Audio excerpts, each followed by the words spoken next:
The Nikki Glaser Podcast. The Nikki Glaser Podcast. Here's Nikki. Hello, here I am. Welcome to the show. It's Nikki Glaser Podcast. It's Tuesday. We're doing 2 a week, guys. I hope you like that. We love it. It's a perfect medium. It's not 1 a week. It's not 4 a week. It's 2 a week. How do you guys feel about that? Anya and Noah are here. It's good. It's a good amount, right? 2 a week. Doji. Oh, so Anya's been watching a lot of Love Is Blind Brazil, and that is the that's how I think. That's how Portuguese sounds to me. They say oji doji a lot. And I got into watching Love Is Blind Brazil, and yeah, they don't say it as much as I thought. I forget. I remember it was the movie Citizen 4. Remember that movie about Edward Snowden? Yeah. Yes. And one of the journalists in it, Glenn Greenwald, is Portuguese and was talking it, and I was like, there's so many oji dojis, and then that's where I formulated that stereotype, and then it's not. But Portuguese is a beautiful language. I've been watching Love Is Blind Brazil. Anya, have you watched new episodes, or have they come out yet? I think they're coming out tomorrow, the last ones. Okay. I might not even finish the show because I don't. What? So the reason that I don't feel like I'll watch new ones is because I don't care. Like, you know, like if they would have just released them all, I would have probably gone right into I would have watched them all. But this like sparingly handing them out, I don't know if it's the right move, Netflix. I've already lost interest in everyone. Halfway through watching Love Is Blind Brazil, having to pay ardent attention to all of the subtitles because you cannot be on your phone watching the show because there's oji dojis and you don't know what any of it is. And you don't realize how much you watch these reality shows like half-assed until you take away the language that you speak. And then I had the subtitles up, and so I'd have to pause it and go back, and you know, it would just be some worthless information, like she just said like her favorite color is green or something, and I had to go back and be like, what got miscommunicated here? So then I switched over to English dub over, and that changed everything. Except, you know, it takes away their voices in Portuguese are kind of muted. You could still hear it, but it takes away from it a little bit to have like different voices of the people. How are There's the so much in a voiceover voice. actors? Are they pretty effective, or is it like They're effective.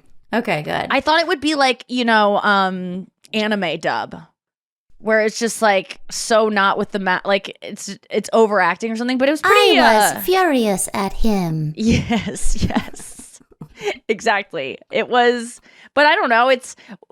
I was drawn to it because on the girls' chat you were telling us that you loved it because you could see the differences in what different cultures were like into and what they celebrated and how they communicated. Yes. Versus watching Love Is Blind American. Like, what did you find? And let me just see if I co-sign on that. Well, first of all, a lot of the women are tattooed, and guys seem to love it. Yeah, they have like some girls have like chest tattoos. Remember the bigger girl? She had a lot of tattoos, like torso, chest, some arms. Okay, on the one first girl had season. tattoos. No, once they get into their swimsuits, you'll see more. Oh, yeah. We haven't gotten the swimsuits because they went on their honeymoon, their like post-engagement honeymoon to the Amazon rainforest. And Which let me is just so tell funny. you, if you want to see the weirdest, okay, everyone has to watch this. Go watch Love Is Blind Brazil. I wish I had the minute mark. When they tell these people who are from Brazil that they are going to be spending their engagement honeymoon, you know, after they get engaged, they're going to go off on vacation to test the waters. And they tell them it's going to be in the Amazon rainforest in Brazil, by the way. And they Around the corner. lose their fucking minds. I've never it was honestly like telling a bunch of men they were going to go to space, because I would say just people, but women don't want to fucking go to space. There's like 3 of us that want to The go. equivalent of the confusion I feel watching The Bachelor or Bachelorette, whenever they reveal they're going to take them on a helicopter ride, they're like screaming, who is excited to take a helicopter? I mean, I've taken one before and I just go, should I get a picture before I die? Like, am I in a good enough condition right now? Do I look cute enough that this can be the final photo that runs on Daily Mail tomorrow? and gets pushed down to like the 20th story after everyone gets over my death. But Also, is it romantic to be in the loudest mode of transport ever with it's kind of wind? nice. It's like being in the club, dude. You can't talk. That's why clubs are great. There's no communication. It's all body language. You got to get real close to each other to talk. I always wondered why clubs were so fucking loud. And it's because people got to get up in each other's ears. Yeah. To there's intimacy locked into like communicating in the club, and you don't have to talk because no one in there has anything interesting to say anyways. Like, you know, and that's the excruciating part about first dates is like, what are we going to talk about? You know, like keeping that convo going. And I'm a conversationalist by trade, and I would even stress about it. So Do you I think like a helicopter first ride. date in like a movie theater where you don't have to talk, but you can talk afterwards No, about because the movie? yes, if I don't like the guy, sure. But if I like the guy, I'm just like, I want to chat all night, all day long, you know. And I get annoyed. Like Chris and I were talking actually yesterday. I did his radio show, and you can listen to it on. We did like an after show podcast, but you can listen to it on the Courtney show. The show itself streams, and then we did a podcast for afterwards where I talked about more intimate things. But we were talking about she can't watch TV with her partner sometimes because he snipes the whole time. He's making fun of it the whole time. He has comments the entire show. And she's like, I have to purposely watch shows without him when he's gone because I can't stand the sniping because it ruins a show for me. I like find out this person's a bad actor. I found out they do a weird tick or they whisper the whole time. There's this show that she can't watch now because he was like, they whisper the whole time. She goes, God, they do whisper, but she would never have noticed it. And then I was like, oh, I'm so grateful I have a partner who constantly wants to talk during shows with me. Now movie, and I told that to him yesterday. I was like, you love talking. Like, have I ever annoyed you during a TV show? Please let me know because I can be a little much. We all know that. And if I have enough caffeine and I'm in the right mood, it's dicka. But I always pause the show, and sometimes he talks and I'll pause it and he goes, you don't need to pause it. And because it's good, you know, we have a good communication. I don't want to watch a show if I can't snipe. I can't watch things alone, as you guys know. And then but he said if we go to the theater, I hate people talking in the theater because it's rude to others around us. Right. And I do get that. So at the theater, I talk very, very quietly and I pick my battles. I don't like get my phone out. I'm very courteous of others, but I will whisper in his ear, I don't want Elvis to die. That's one thing I did say during Elvis because I had taken a little too much microdosing that day and I really didn't want Elvis to die. I remember that day. I knew he was going to. I remember getting texts from you. You're like, I'm crying so much during Elvis. You have to watch it. And then later, like a couple days later, you're like, I'm watching Elvis again and I'm weeping again. No, I loved it so much. And I don't even know if it was a mushroom. There are certain things. I was, microdosing that day, but there are certain things that do, and microdosing, if you don't know, it can amplify the laughter, and it can amplify your gratitude, it can amplify emotions, just to like a tinge. It's not like I'm like wackadoo. So it may have had an effect on it, but I liked it. I mean, I think there's another movie that I did that too in 8th grade, and I was not microdosing. I had maybe had like too much sugar that day or something from the Sweet Factory, or like, eaten 14 macrodose peach rings. Those sugar peach rings are those long strips of just sugar. Yeah. City of Angels, the ending of that movie, I couldn't catch my breath. I was sobbing so hard. I don't know what the fuck was going on in my life that day, but it was 8th grade, and I remember my friends looking at each other like I remember the credits were rolling and I couldn't get it together. I was just so sad they couldn't be together. Spoiler alert. Meg Ryan. Nicolas Cage. Is that the one where she gets naked? No, that's with Mark Ruffalo. God, you gotta see that. Penis shot. Meg Ryan gets naked? Yeah, and he gets naked. Oh, I love Mark Ruffalo. But I don't mind more nude. You don't like snipe, but you like watching shows with me. Oh, I love watching a show with you because I just get in the mindset of like I'm gonna be entertained the whole time, and I get to partake too. But when you watch, see, Love is Blind for me, I was texting you the whole time I was watching it. That was so fun. Remember when we watched that murder doc together? I was peeing my pants. It was so fun. But if it's the Oscars, I need to be alone in an airtight room with nobody around, or like one other movie buff. Lame to me, honestly. Like, you really gotta. What is going on at the Oscars? I that you used need to to really hear love it. so much. Okay, so maybe like back when you were like a cinephile, but like Honestly, aren't you kind of pre-pandemic over the Oscars. whole thing about that everyone feels so self-important at these things, and that it's just this. Don't you kind of roll your eyes at it now? Like I used to put the Oscars up on the shelf too, but you go to these things and you just realize it's people playing dress up. It's not real. And these people are just actors. Why are we acting like they're royalty? And again, royalty is even a construct that we've invented. Like the slap last year was phenomenal. I don't know how they're going to top that, but that was, I know. I mean, the Oscars have been wild. We had the slap, and then we also had, I remember thinking it couldn't get better than when they announced the wrong Best Picture. That was fucking great. Man, that was a flub I love to see.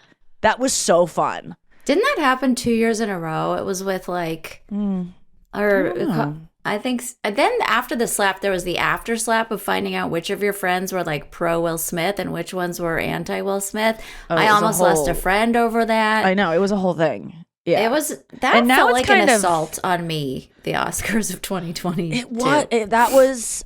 That was a break in everything we know to be true. It was like 9/11 in the sense of like, I didn't know something like this could happen. You know what I'm saying? Like you didn't know we could be, we'd never seen it on in America. We'd never seen an attack like that. We didn't know it could happen. I met someone whose sister died in 9/11. I know. I talked to him yesterday. So it's killing me that you're comparing the Oscars to 9/11. It is comparable, and I think people will get my drift. It left you afterwards, the day after. I'm not saying it's tragic. Please don't misquote me. I'm saying it was just like, this can happen. Someone can walk on stage on live TV and slap another person.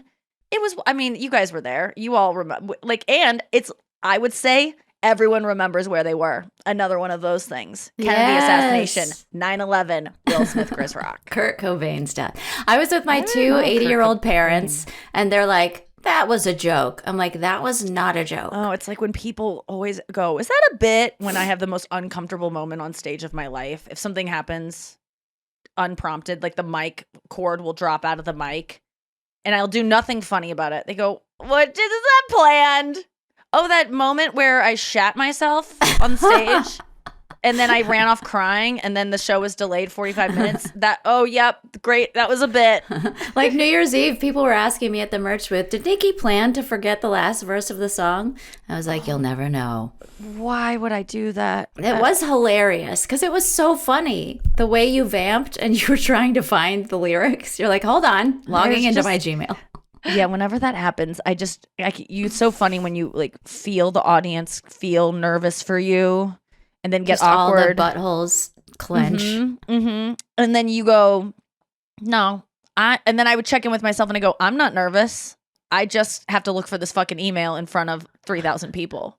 I just have to download my Gmail app and go to the app store while also creating dialogue while I'm doing it and making, but I had to check in with myself and be like, am I nervous? Am I worried about this? Am I embarrassed of this? No. And so I say to the audience, like, I know this seems like it's embarrassing.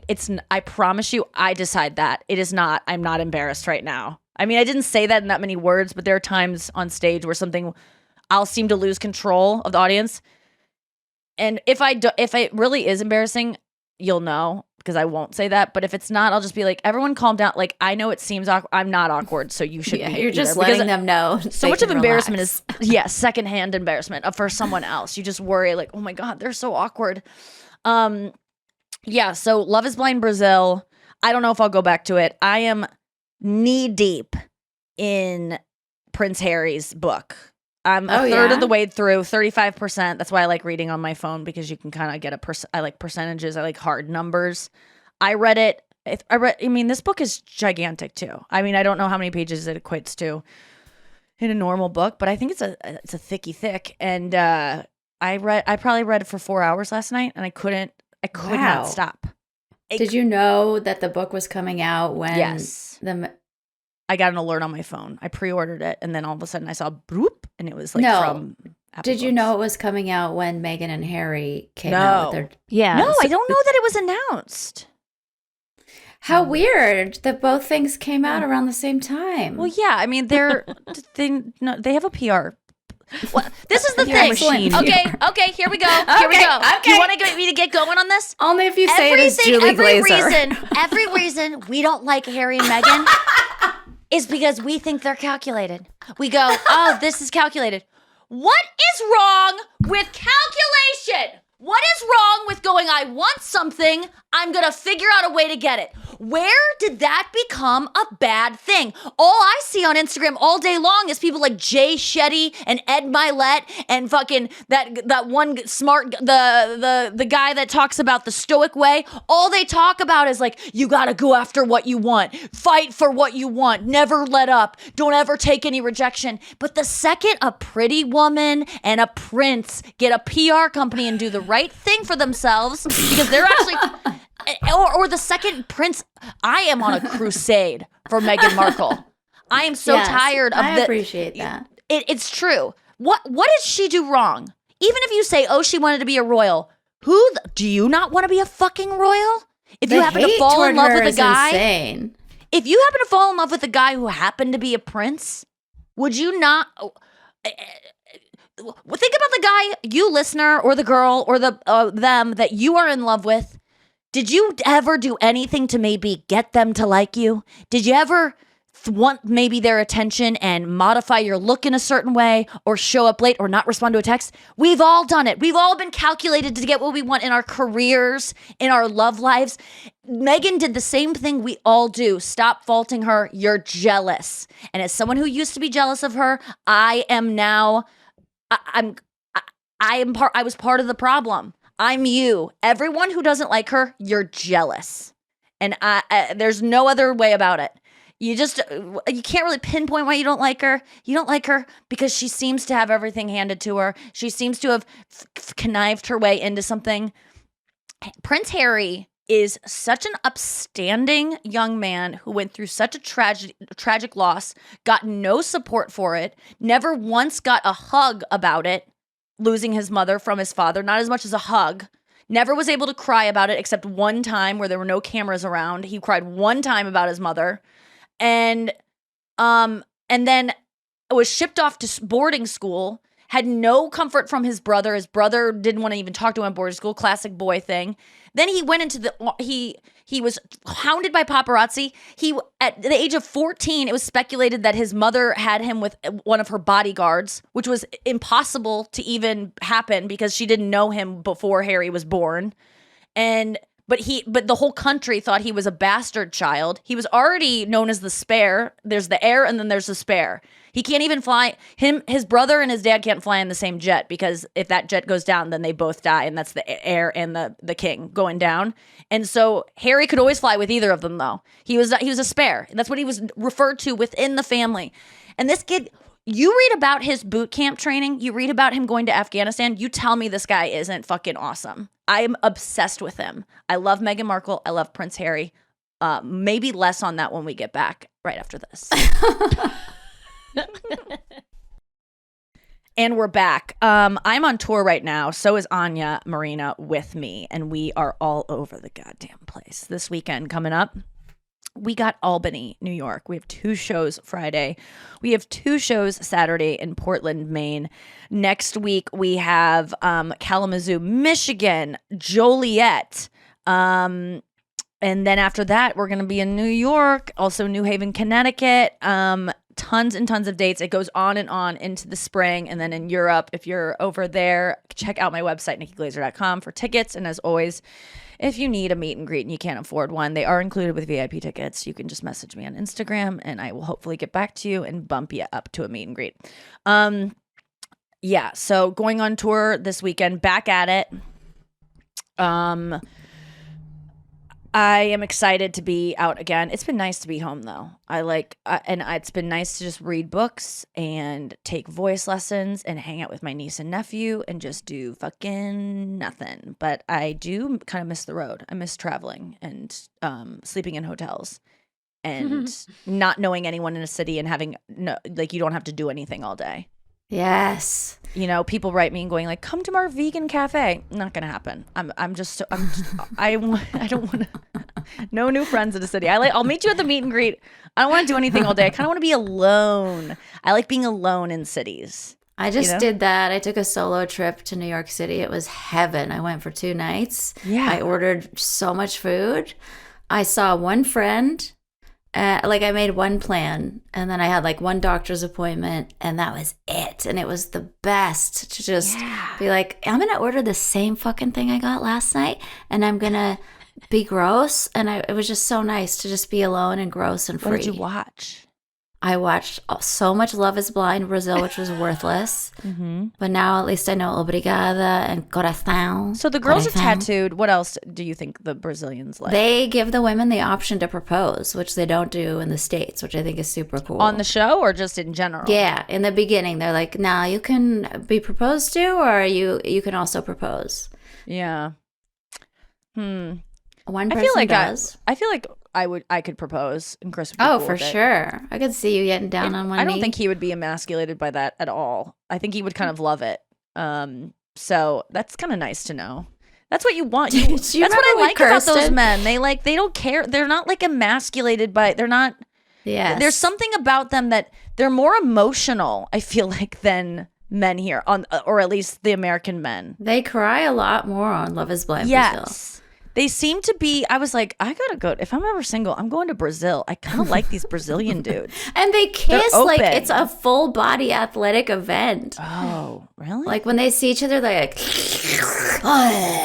it's insane. I will say the most tragic thing of Love is Blind Brazil, and we got to talk about it because if you don't, you can't just skim over it. But There was a bigger girl on it. Spoiler. Yeah, well, no one's gonna watch. If you watch, there's a bigger girl on it, and as I'm watching it, you know, and this is always with Love is Blind is like the whole premise of the show is like, you know, you meet through a wall. It's all you do is talk to each other through a wall and get to know each other's voices, and you fall in love and you get engaged before you see each other. And the big fear in the American versions now with 2 seasons has been if it's a bigger person or someone who's not that attractive, what are they gonna do? Right. You know, we saw kind of examples of this. I think in the first season, the guy was there was a guy that was like short and just not the girl's type. And you could kind of see her face drop and kind of, she was a little bit just like not, they allude to not being physically into each other. We have yet to see a very big person get rejected because they're big. There's been like, you know, with Nancy and, what's that guy's name that had the dumb name? Oh God, black guy. Last season on Love is Blind. It doesn't matter. Yeah. He there were like moments where she was like, she really like was fine with her body and she wasn't worried that someone was going to reject her based on it. It was very cool to see. Bartiz. And you could tell he was like, I'm into a more fit look. He didn't straight out say it, but he was into her still. Like it didn't seem to matter. It didn't seem to shake him. It was maybe a little bit of an issue. Not as much as you would think, you know, going into this, I just fear for these women being rejected because of how they look. Or the men, too. And then, you know, there was the case of Cole and Zainab, right? Yeah. And she is a beautiful woman, great body. So was Nancy. Nancy looked like Angelina Jolie. Yeah, they were both beautiful, but they were curvier. Yeah. Zainab, not so much. Zainab just had low self-esteem across the board, which I don't fault her for. But she had really there's no reason for anyone to have it. But do you know what I'm saying? Like, yeah, it was in her head more than in her hips. And then, but that doesn't matter because you can be whatever, and on the inside you can feel unlovable. And then either way, you can be big and feel like I don't even fucking care, I love myself, or you can be super tiny and feel like I feel like a piece of shit. It doesn't fucking matter. That's what you realize. But then on Love Is Blind Brazil, Noah, I'm watching it, and Anya's already a couple episodes ahead, and I go, I'm getting worried about this big girl. I'm getting worried. I don't think this guy she's falling for is gonna be okay with this. You know, I think he's going to be an asshole about it. He even said, and fitness is very important to him. And she said, oh, that would be good for me to be with someone like that. So she didn't, and she even expressed like worrying about, I'm black, I'm bigger. Like there are things like it's harder to date for me and I'm scared he's going to like reject me. And he did. Guys, he did. Yes. And it was so sad. It was so sad. they kind of glossed over it because I think it is too upsetting.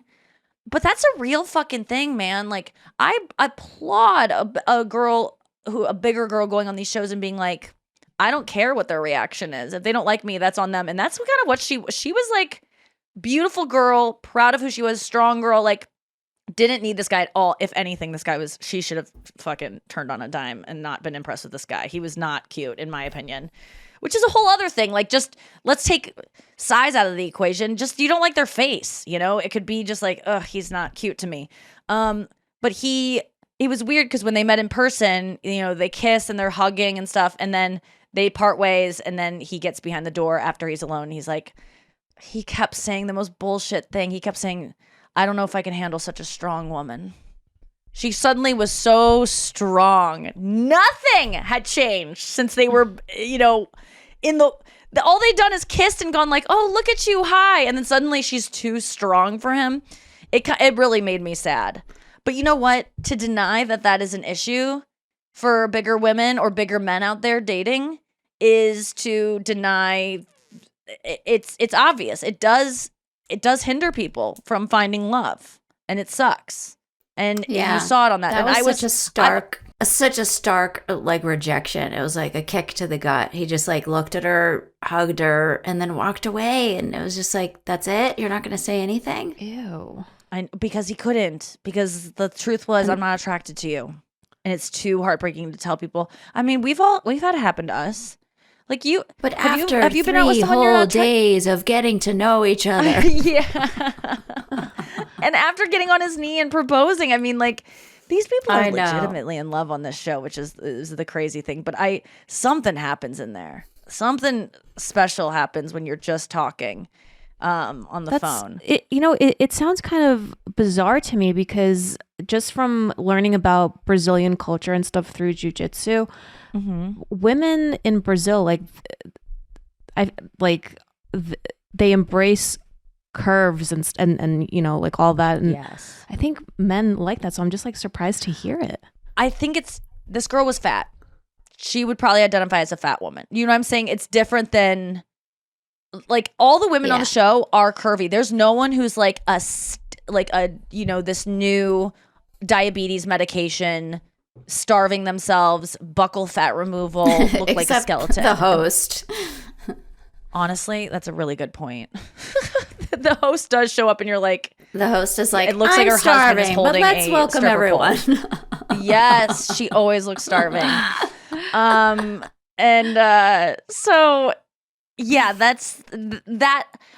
And I'm saying fat with like no judgment. I think that's the thing I like about the fat movement is women are just like, yeah, I'm fat, and people are like, no, don't say it. And they're like, no, that's actually like what I am. I don't really care. I don't put any morality to it, so I can say I'm fat, and it doesn't mean I'm bad. And they go, don't, you're not fat. And they go, well, I don't see anything wrong with being fat. You seem to have a problem with it. Yeah, so that's what I mean. And I think that protest too much. Yeah, that's the thing that bothers me so much when you go, I look gross today, or I look ugly, or I look old. No, you don't. No. And I'm like, well, someday I will. And it seems like it's quite a problem based on your reaction. And so should I kill myself before then? Okay, so I've got a couple stories that I can tell from my past week that I wrote down a list, and I want you guys to choose what you hear about based on my list. So I'm going to read the list, and you each will choose one. I'll try to rifle through them as fast as possible. Okay. But you know me, it might take a little bit of time. So just based on the titles alone, I'm going to go through these, and you tell me what ones you want to hear. Okay, so we have Otter at the Aquarium, Sad Women Incorporated, Arlo Kanye glasses, LASIK, menstrual cup mishap, gratitude jug, Farley Saget sadness. Oh, I already did Meghan Markle crusade. Harry book, I already did that. Lauryn Hill videos, or the quote smashed up cookie.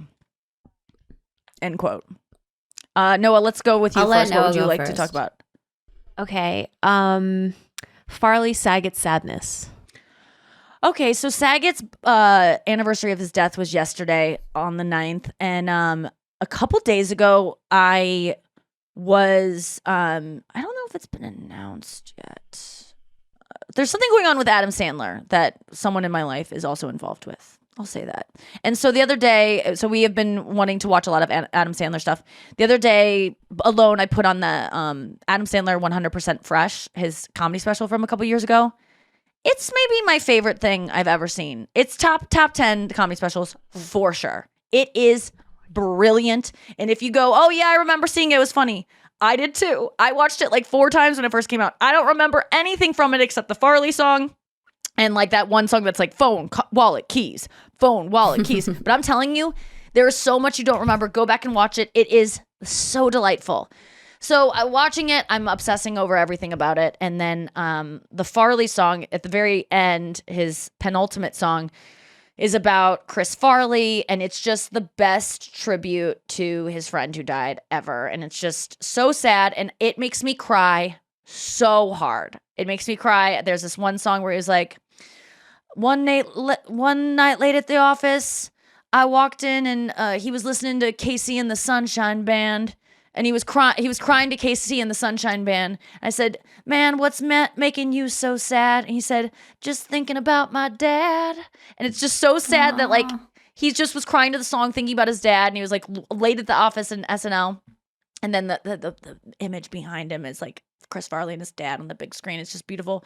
And then so you cry at that because you just see that this guy Chris Farley was just such an emotional guy and so connected to his family. And then he does a guitar solo, which is like really good and like has so much emotion in it. Like Adam Sandler, like he is an emotional man. Like I love him so much. Like he has depth to him. Like we don't even know, or at least I didn't know. And the more I've been watching this, I'm like, oh, he's so much more than like you know, like he's the real fucking deal. He's a good man. And then the next part of the song, he was like, you know, he goes, a couple weeks later, the party came to an end. We flew out to Madison to bury our friend.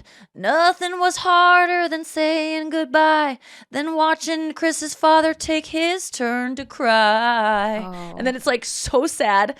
And then, there's like the other, and that just like makes me like, oh.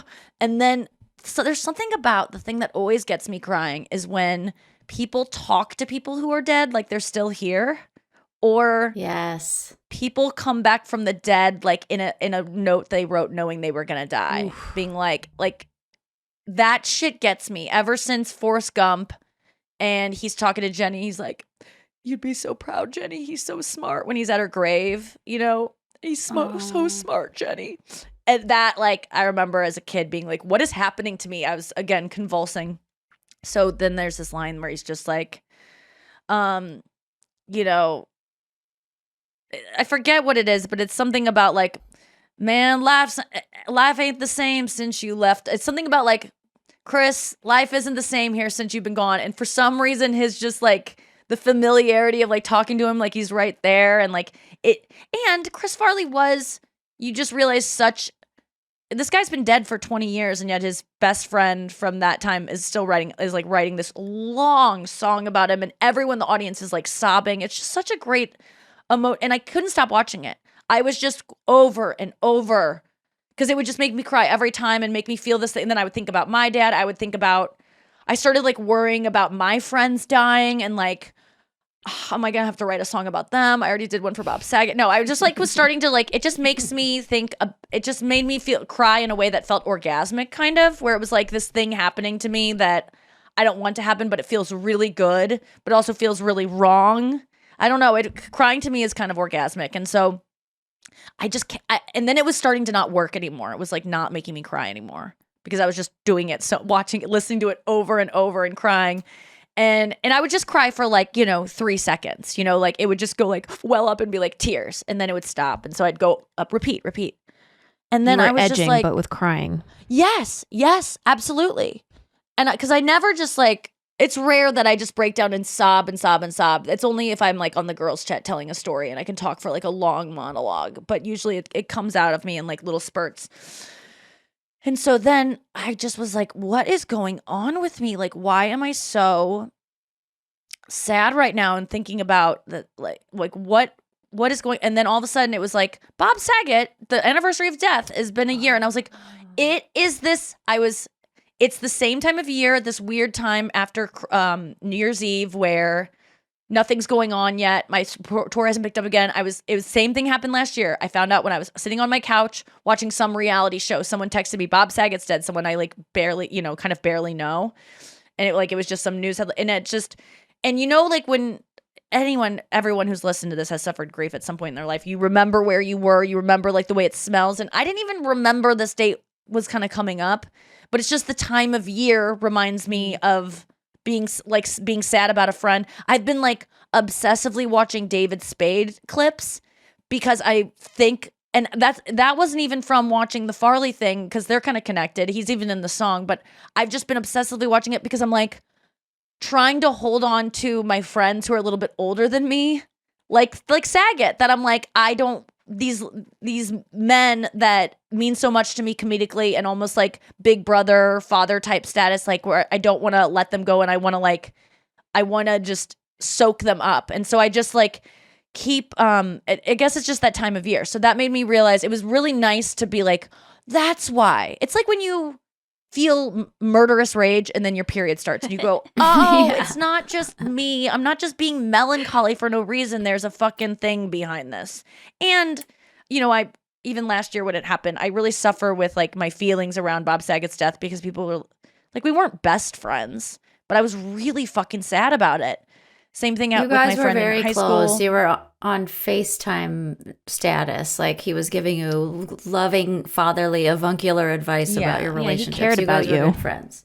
Yeah. And vice versa. I just struggle with that though. I think it's just, childhood trauma of losing someone and then people going like, why are you sad about this? You didn't even know this kid. And ever since then, anytime someone in my life dies, if it's, literally anyone, because I haven't lost anyone that I feel like I have a right to be sad yet. I really haven't. Everyone I've lost, I feel guilty about feeling so sad because I go, well, their wife is sadder. Their sister is sadder. Like, what am I writing a song about? But, I think the Adam Sandler thing made me feel good because he's not, 20 years ago this happened. You're still not over it? Well, fucking good he's not. And they were very close, much closer than Bob and I were. But at the same time, it just feels like, but they were also in their 20s. It was probably a less mature relationship. I can kind of relate to feeling like I would want to write a song about Bob in 20 years, even though it just made me feel good that not every song you write about grief has to be about someone. I guess that's not what I'm taking from it, but it's okay to be sad, I guess. Yeah. I think Because you you know can't too fucking that help you have like somebody else's shame put on you from childhood, because when you lost a friend when you were in high school, people close to you, in whatever attempt they were making to try to make you feel less Make it bad, better. they made me kinda feel didn't- bad. Yeah, and so now you have this weird guilt about anytime somebody dies. You're like, am I allowed to feel Honestly, sad? I was thinking about some of my friends and I'm like, if they died, I need to take more pictures with them because if they die, I'm going to fucking lose my mind and it's all that I'm going to be able to talk about or think about. And no one's going to believe that we were that close unless I have evidence of it. I need more pictures with them just to prove, in case they die, that I feel okay about being that sad. So people don't be like, Nikki just wants attention. Nikki's, like, I know people like that someone dies and they like get, I remember one guy dying and a friend of mine in the local comedy scene, a guy died tragically and another guy got a tattoo of him. And I was like, I kind of realized in that moment, oh my God, if I died, I would be commemorated on this guy's lower back, probably too, because the level of they knew each other. And I just remember being like, my sister wouldn't get a tattoo of me, yet I would be on the back of this guy Jeff's back forever. That's my legacy. And I remember rolling my eyes being like, he's trying to make this about him. I don't give a fuck what people do with their grief anymore. If you're sad, just like have it. And I gotta feel that way because as I know, the only way to let yourself be something is to let others off the hook for the same thing. Right? Yes. And vice versa. You know what I loved Bob's, we were talking a little bit about this the other day, and I think it was last night. I went on to Saget's widow's page and I was just reading her posts, and she's so sweet. Like every few months she's been like, can't believe it's 6 months without my love of my life and my husband. It's going to choke me up, so I don't want to talk about it too much. I but know. I just love that she always would say, the more, what I've learned through this, because they were just together a short time. They like met, fell in love, got married, and then like a few years later, he was gone, right? Mm-hmm. Yeah, it was like 5 years, 7 years. Yeah, that's like so short. Years. And I love that she's like, what I take from all of this is how lucky I was. Like, lucky to meet you, lucky to be your wife, lucky to have all the time I had with you. But that's what I keep thinking, like, because I'm obsessed with death too, or like, how much longer do I have? How much longer do I, like, I just met the love of my life. I've been thinking about it too. Keep going. You have? Just that, like what if I lose everyone, or my parents are older, and how much time? And my dog, I love my dog so much. She's gonna fucking die. I worry about losing people, but if for last night I was watching Alone. We started 6th season, and this guy shoots a squirrel that just these squirrels keep like giving up. So when squirrels are like they'll see a human as a predator, so they'll start going like and like barking, and so then they're alerting every animal to get the fuck out of the way, and the guy's like, I gotta kill that squirrel. That squirrel is like giving up, my spot. So he like puts it in his like shot line. He's like, I'm gonna, and this squirrel is just like eating its morning lunch like on this little branch, like up in this very high up in this tree. And he's like, look at this squirrel, look at him, I'm gonna get him. He sets the bow and he fucking hits it. And then he goes to collect the squirrel that he hit, and it's right through the squirrel's fucking brain. Like right, and the squirrel's eating a nut, and it's perfectly through the brain. I go, that's the best way to go. That squirrel didn't feel an ounce of pain, didn't know anything. And I was talking to Chris, and I go, that really is the best way to go. You don't even go, ow! Like, there's no moment of like, what's happening? Like, I don't want to go in a car crash where I'm like, oh no, psh, dead. Like, I don't want that moment of fear where the adrenaline like rushes through you. Harry talks about it in his book when he was slaughtering, or when he was shooting an animal. He was talking about how a lot of times animals, when you're out shooting them, which I didn't know, and it makes total sense about factory farming, why I say factory farming is awful, because the animals are filled with anxiety and you eat that anxiety. But when they're hunting, right, if you scare the animal before you shoot it, adrenaline rushes through its body and ruins the meat. I thought that was so interesting. Mm-hmm. So I don't want to die with adrenaline coursing through my brains. I want to die with like a bridge falling on me and me just like bopping along to like, the Farley song probably. You know what I mean? But I don't worry about dying because I won't be I'm not worried about like people going on without me.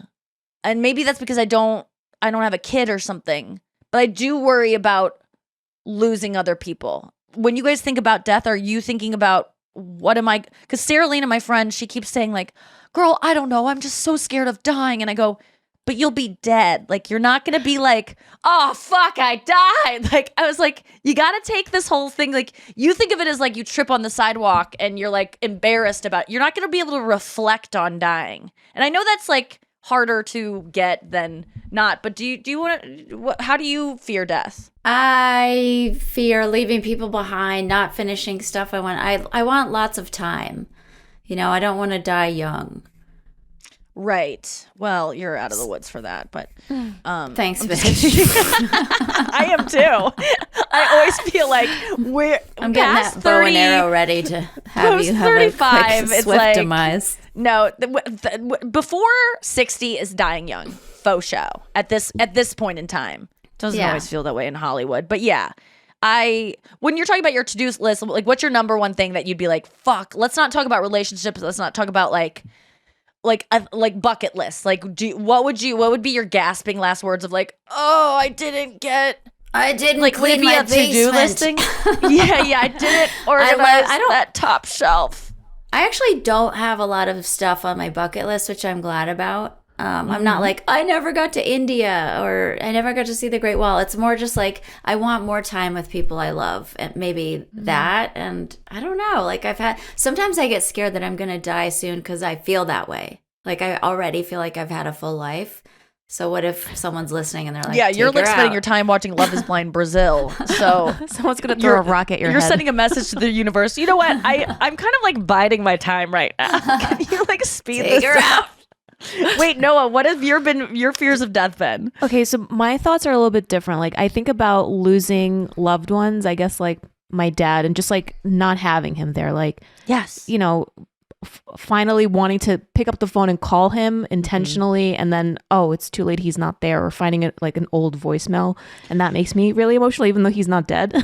Yes. The second part of it is I think about, you know, for example, my nephew, when I die, he's not going to have me there, and like the hurt that he'll go through. And then finally, the last thing, I just think about like death itself and what it means, and how like just poof, that's it. It's just done. Like you just don't get to open your eyes anymore, and you turn into worm food. Or, you know, it's just the beginning, which is kind of what I believe. But yeah, but all of that. So then what? I turn into something else. Like I come back as like a, I don't know, a bird or something. Like what? No, I don't know. I just don't think it's the end. Squirrel. I don't think it's like. I think Noah's done.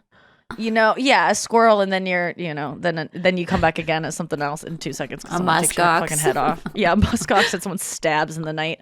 I think that, I don't know. Yeah, I guess I worry about. That's why I try to write in my journal in a way that, I wanted to say this publicly. If I die, public access to all my journals, like do something with them. No, I don't. I have no qualms about my voice memos on my phone. I have no privacy. Release it all. Do something with it. Like, babe, it's I wanted already to say out. That. No, if you want to know, my fucking journals are. What's in the journal? Give me a little sample from last week. Honestly, it would get me committed. But after I'm dead, it doesn't matter. Okay. You know, it's all stuff about myself, but it's just like, I wanted to say that because I don't give it to like my parents or like Chris. I don't think they could handle it, but you could handle it, Anya. Can I give it to that guy that tattooed your name on his back? Yeah, I forget his name. I should check my He's back. Like, I'm so excited to be the executor of Nikki's journals. Just someone who gives a fuck. Yeah, please have all that shit. I have a whole drawer of it. Yeah, I just what was I going to say? You were talking about not hearing from my dad. Yes, that's the one. Not being there for my nephew. Here's what I don't know. I have felt it's the end of all the memories you have with them now, but I really feel, and I haven't lost someone super close to me, so I don't know what this is like, but I believe I really talk to people all the time who are dead, like in my mind. And like when I'm walking around my house, like straightening things, like I feel like I have a relationship with dead people. Like there's someone I lost that I was close to 8 years ago, and I feel like we haven't skipped a beat. Like I hang out with him all the time in my head. I talk to him.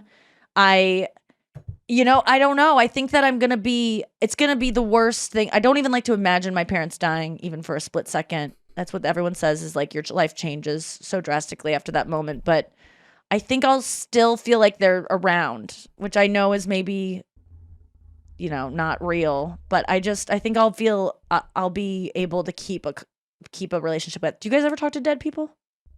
Oh, yeah.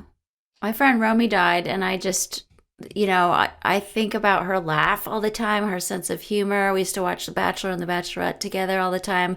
I'm always like consulting her. She said something to me that was so important when I was in a bad relationship. She was like, you keep making a meal out of crumbs. How much longer are you going to make a meal out of crumbs? Because this relationship was just crumbs. And I'd never heard that phrase before. It was a long time ago. I know people say it all the time, but I think about that in my life all the time. Like she's like the little guardian angel on my shoulder that's like, expect more for yourself, girl. And she was so light and funny about everything. Like everything was light. And so I try to have more humor. But I think remembering these people is how they stay alive, you know? Yes.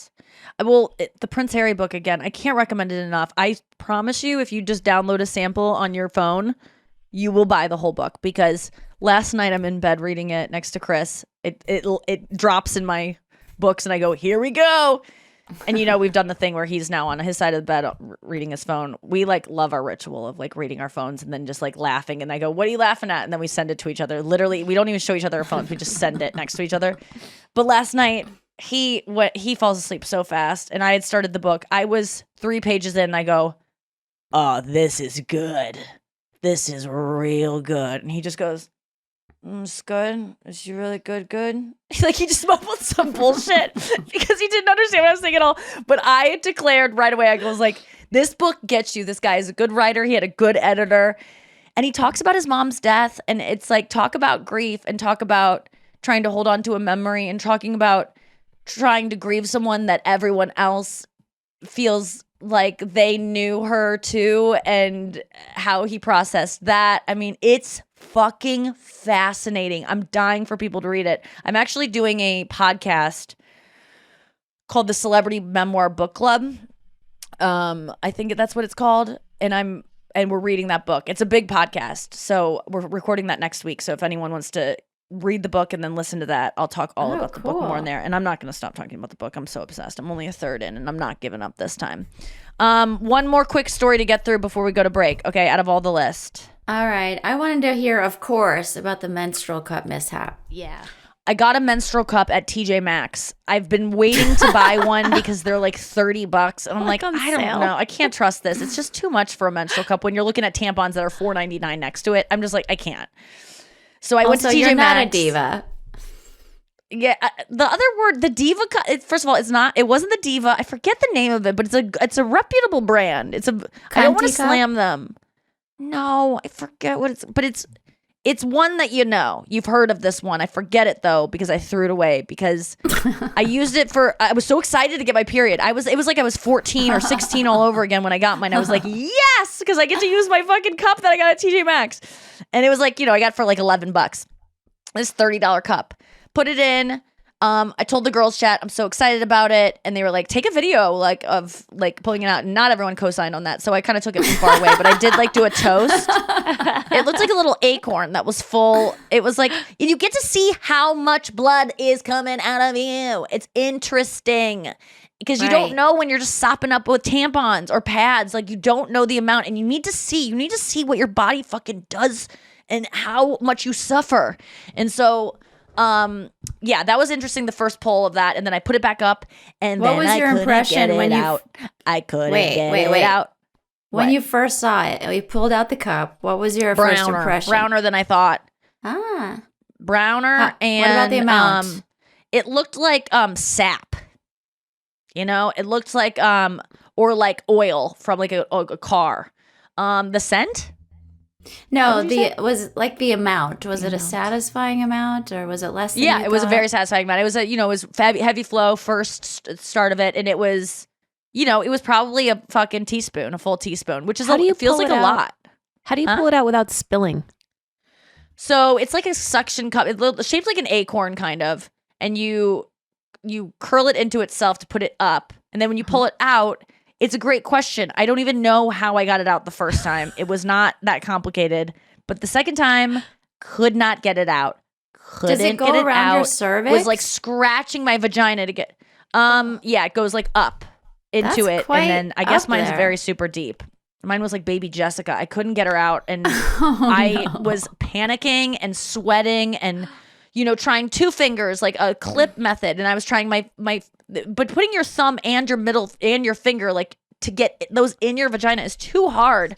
I'm so tight. It was just so hard. I'm just really tiny. But luckily, I was taking it out because I was about to go to the gynecologist, or to get my eggs frozen, to get the follicle check thing, and I'll talk about that another time. And it was in the morning, and I was like, I don't want to have this menstrual cup in. I'm going to put in a tampon instead. And so I go, but wait, I don't got to get this out. I was in there for a half hour trying to get out. I go, they'll take it out. So I went in there, and she goes, okay, this is your room, disrobe from the waist down, throw on this thing. And I go, I got a menstrual cup stuck in me. And she goes, oh, and she shut the door. She was like, I just want to say that it's happened to me too. And I was like, oh, I don't have any shame about you could tell that she was like, it's okay. She was being very sweet, where most women I think would need to hear that. But I was like, no, I don't think I'm an idiot. I don't think there's anything wrong with me. I don't think this is gross. You're good. And then they brought in forceps, and I'll tell you what happened. You're like, this is TJ's fault, not mine.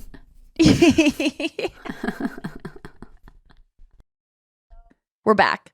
They gave me forceps, and I thought she laid them on the counter, and then she's like, the doctor will be right in.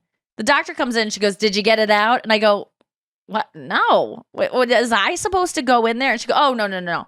And then she goes in there and she yanks it out. I don't even look at it. I don't want to see it. And she goes, what do you want to do? And I go, throw it away. I'm never putting that thing up me again. It doesn't have any good grip to it. I used to have ones that were like a Lance Armstrong bracelet with some cellophane over it. Those were easy to put in and out. Very easy. This one, the cup shape, horrible. So if you're a girl out there that's gotten stuff stuck in you. And then I went on the Courtney show and I was talking about it. And Courtney's like, oh yeah, stuff is getting stuck up there all the time. That, you know, being a woman, you don't realize men think that you like feel a tampon up there. You don't. You feel it when you put it in. But you're not like, I have a tampon in me all day long. You kind of forget. And you can sometimes wear a tampon up to like 11 hours if you're, you know, sloppy about it. And in that time, sometimes you forget that if you've taken it out, so you just put another in. I'm so ADD, sometimes I will, you know, you'll be on Instagram and then you'll click off Instagram and then you'll pull up Instagram again. You ever do that? How ADD your brain is that you just, so imagine being on the toilet on Instagram, you take out a tampon, or you didn't take one out, but you assume you did, and then you put another one up. This is constantly happening. And then you take that one out, and then the other one's shoved up, and you don't even know. Like, it happens a lot. So they were there. It was nothing to yank those puppies out. But yeah. So that was my menstrual. So just don't get things on discount, I guess. But I would do it again. I would buy a menstrual cup at TJ Maxx again, or you know, Marshalls. I thought you said you were not going back to that guy.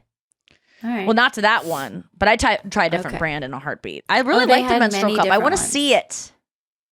Yeah, and I don't like the idea of dry cotton going up your vagina. I don't like whenever I put a tampon on, it's kind of like, it's like dry cotton. I don't like cotton. It's too much. I want it to be like wet already. In a while.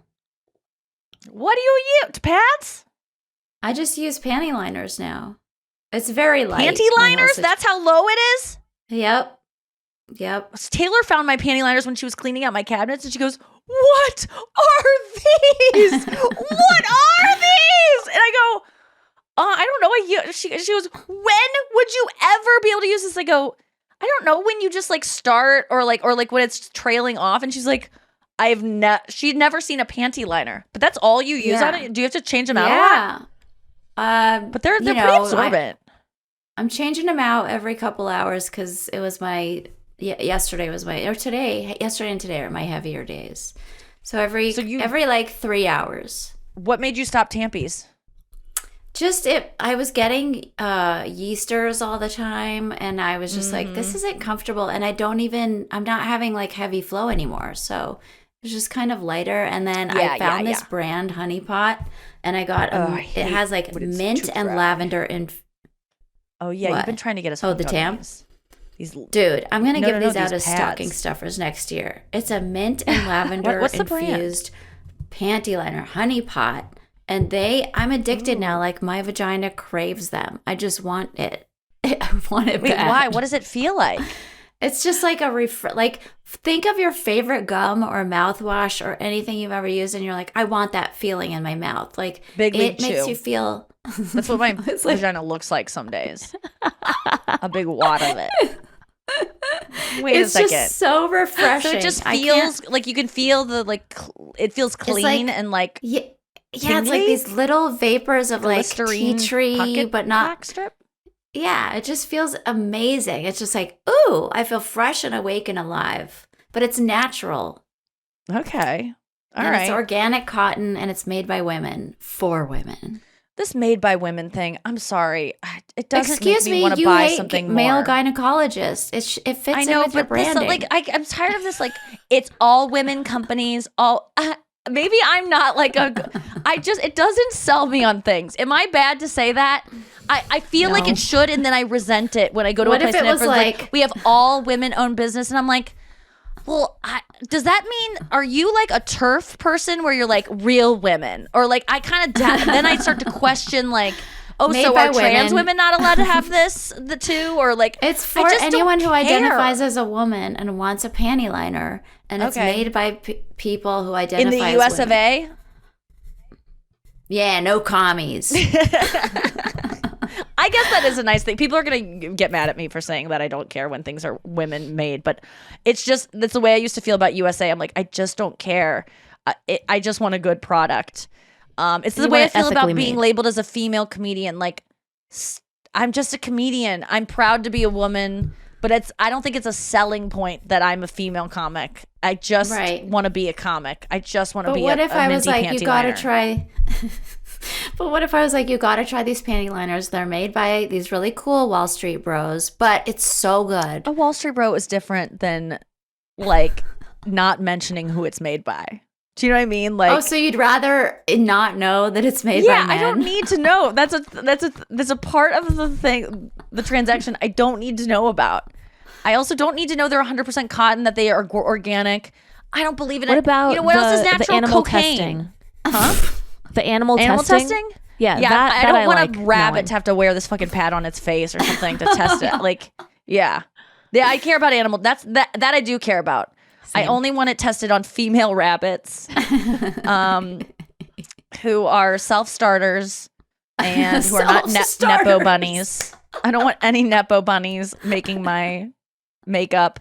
Yeah, I think animal testing, that's important. But if you look into that, you can always trace something to someone being exploited, man. Like, everything is someone's being underpaid and treated poorly. I can't stop with Amazon, and I gotta stop. It's just too easy. It's too fucking easy. But it has to end soon.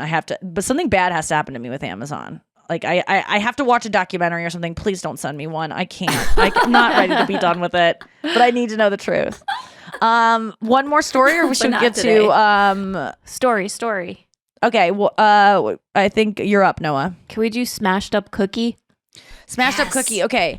So that I wanted to call out Kirsten's husband, Corey, because prior to me doing my show in St. Louis on New Year's Eve, that's like whenever I'm under pressure is when I start to really come up with like jokes, and I'm starting to go, oh, I need more new material. These people have all seen my stuff. And so I start writing. I'm in the shower, showering for my New Year's Eve show. It's 4:00. I have to be at the Stiefel at 5 for sound check. And I just start getting this idea of like, I've been messing around with like, because the show is in St. Louis, my dad is there. And I always like to make the point of like, I'm not going to change the show at all for the audience just because my dad's here. My dad is here. I don't want to lie about that. He's here. We have to acknowledge it. Elephant in the room. But, I'm not going to change my act at all. And I always say, Cardi B, you wouldn't want her to not do WAP because her dad was there one night.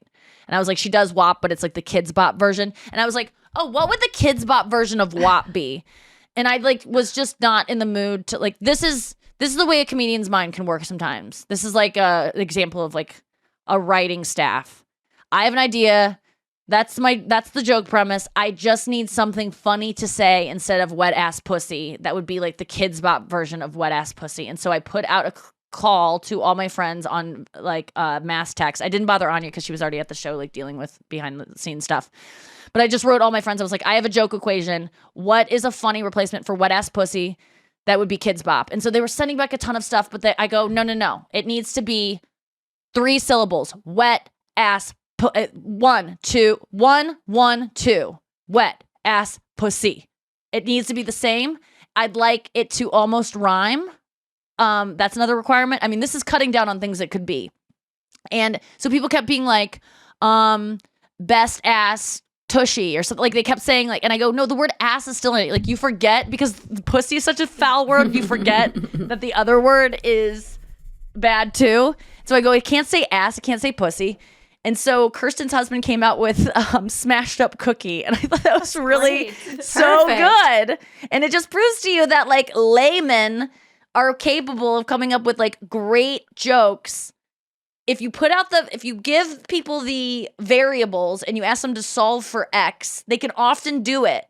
And a comedian's mind is not always the one that's coming up with the punchline. It's really about the formula and then giving it to the people. And so it was such a fun thing to do because I assumed Kirsten or Taylor would instantly come up with it, but they put it out in the car with their boyfriends. And then Corey, who's an engineer, was just smashed up cookie. And I was like, that's it because it's smashed up cookie. And it's something that and you do need a bucket and a mop for the smashed up cookie. Oh yeah. So I thought it was really good. Send that man to Nashville. He's got a career in songwriting.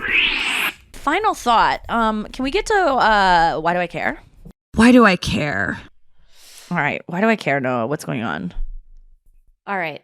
I don't know if you saw this. It's kind of going viral. Chris Hemsworth, he found out that he's predisposed to Alzheimer's. Mm-hmm. And to confront his fear of aging, he went on a date with an older version of his wife, Elsa. She was made to look like an 87-year-old version of herself with makeup and a wig and prosthetics. Uh-huh. And they thought that by Did seeing he love his her- blind Brazil her and go, no, I can't do this. She's too strong. Sorry, go on. They said that by seeing her this way, they concluded that even if Alzheimer's wipes his memory, at least he'll know what she looks like at an older age. That's really sweet. Fuck.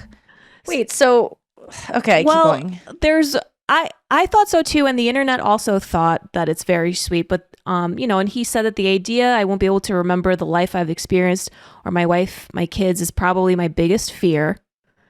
So when he saw her in the video, Until this he is the saw part her. that changed it for me. He goes, "You're still beautiful." Well, why did that bother you? Because why not just say you are beautiful? Why still? I don't know. The word still just kind of throws it off for me. Because age does affect beauty and we don't want to acknowledge it, but it does. And it's like it's the thing that you go, no, let's not. Being old, nothing changes. It's just, everyone's avoiding it, but it's fine if you do, but everyone avoids it at all costs. And it's like, why are we avoiding it then if everything's fine? And the truth is, it's not fine. You lose fuckability. You become a weak, brittle person who has to lose fuckability because you can't fight off people who want to rape you as much. You don't have any muscle mass. You have weak bones. You should be unfuckable. This is a protective thing. And you're not fertile anymore. Men shouldn't be wasting their semen, dumping it in you for no progeny. I mean, it's biological. You shouldn't look fuckable when you get older. So I do understand this still because she's still age. He's the same age on this date. Right. I And did she's wanna probably show like, you you're a still little fucking bit. hot. I mean, the still doesn't bother me, but I get why it does because it's like, just say beautiful. Wait, let's see. Okay. Oh God. No, she's not. my He goodness. lied. This is why I don't like it. I have to say, I think this makes me roll my eyes. Yeah, so it's kind of like a surprise date.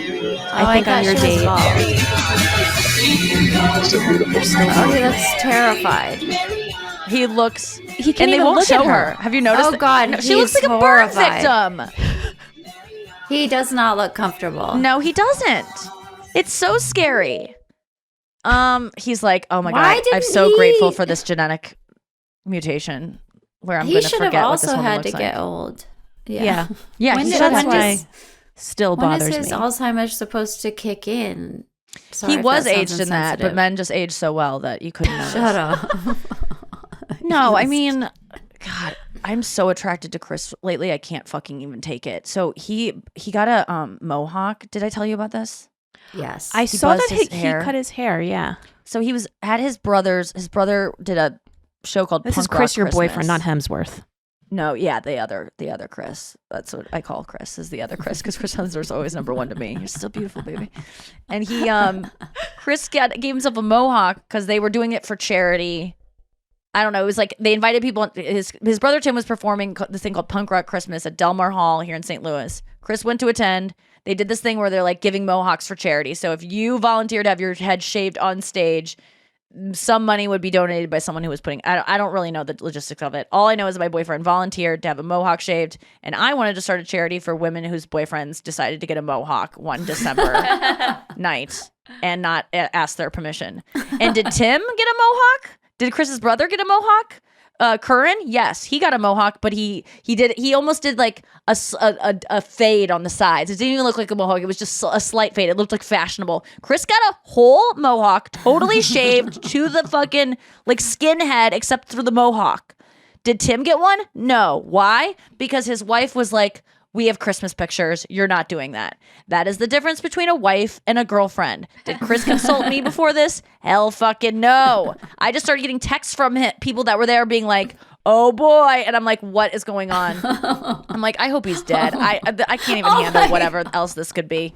And no, so then I see a picture of him and I'm like, I like this. Like, as much as I was like, it's not the best look, like, I'm not necessarily like like, this isn't the most attractive look for him. For me, I was still like, you still look good, you know? Like, and I like that this guy who's 41 doesn't care about his hair so much. He's not so precious about his looks, even though he's a good looking guy, that he would do something this fun and spontaneous. That is a quality I like in my boyfriend. And so I was like, you know what? I like this. I think it's kind of lame if he were like, no, I care about my hair too much to do this fun thing. Right. I looked at the lovely side of it, even though I had to suffer with my boyfriend having a mohawk.